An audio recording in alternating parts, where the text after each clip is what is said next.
Joséphine Baker, Marie Curie, Lino Ventura, 29 hommes et 29 femmes issus de la diversité qui ont marqué l'histoire de notre pays. L'exposition Portrait de France a été inaugurée hier au musée Saint-Remy à Reims. Bastien Valleron, Lily de Pavant. Marie Curie de Pologne, Aznavour d'Arménie ou Dalida d'Égypte.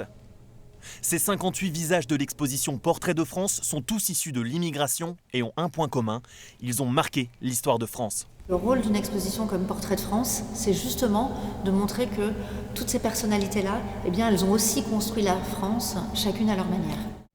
Parmi eux, des artistes comme Lino Ventura ou Joséphine Baker, ou encore des militaires disparus qui ont donné leur vie pour notre pays, comme Do Huy, un pilote d'origine vietnamienne.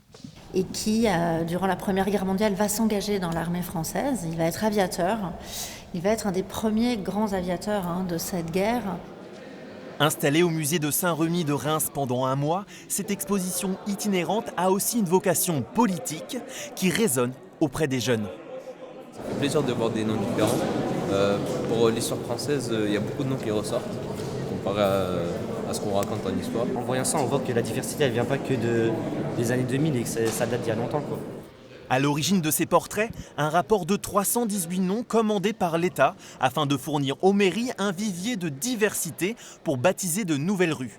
Cette exposition comporte donc des enjeux de réconciliation sociale récupérés par le gouvernement. Nous ne réécrivons pas l'histoire, il n'y a pas cette prétention et d'ailleurs nous sommes au contraire dans prendre l'histoire dans sa globalité et dans justement tout ce qui a permis de construire l'histoire de France. Pas de réécriture mais une ouverture vers plus de diversité, une vision de notre histoire plurielle et métissée, trop souvent oubliée des manuels.